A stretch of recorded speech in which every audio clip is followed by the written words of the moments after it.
I mean, people are talking about how that was his only viable option to beat Larson in this situation, which comes back to the car. If this car is so bad that your only way to win is to wall somebody, then it's not the racing's fault, it's the car's fault, right?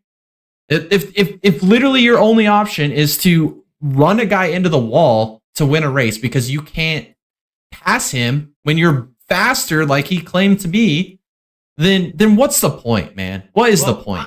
I don't even think it's that, Jay. I think that these cars are designed so bad you cannot stay in traffic like what we've seen with previous cars. The COT was a great or is a great example for this. I mean, just real quick flashback, all the COT cars that we saw at Pocono, always in bunches, 2, 3 wide, sometimes going through the tunnel turn, and then 6 and 7 going down the front straightaway. You know, I think, and we didn't really see, we saw a 5 wide situation with these next gen cars, 1 time or 2 times. I'm sorry, during the entire race. You know, I don't think that. I don't think that this is a driver issue because, you know, put yourself in Denny Hamlin's shoes and, you know, you're coming off of turn 1 there and you've got somebody on your outside with 4 tires. You've got 2 tires. I mean, you want to win the race, right? Hell yeah, I'm going to put that guy in the wall.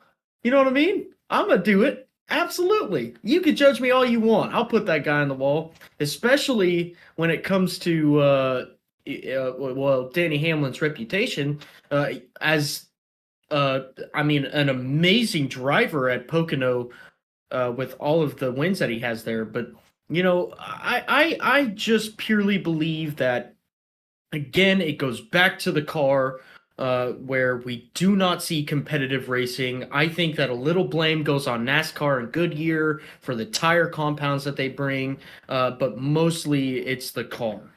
Mm-hmm. I honestly don't think it or my opinion, I don't think it really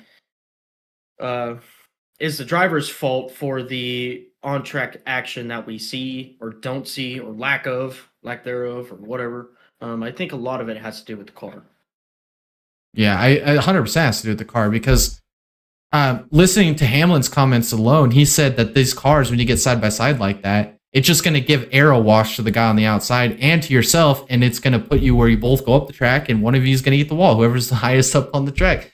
So if I mean, I know me and you watched it this weekend, the highlight of, I believe it was an ARCA race at Dover earlier this year between Landon Lewis and Jake's, his last name's escaping me, but Jake Finch, right?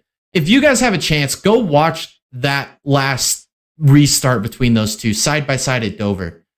Those guys didn't have to wall each other. They ran hard. The guy on the inside driving up on his door, the guy on the outside driving it down on his door, side by side, beating off each other, giving each other plenty of room down the straightaways, not running each other off up the track on the corner.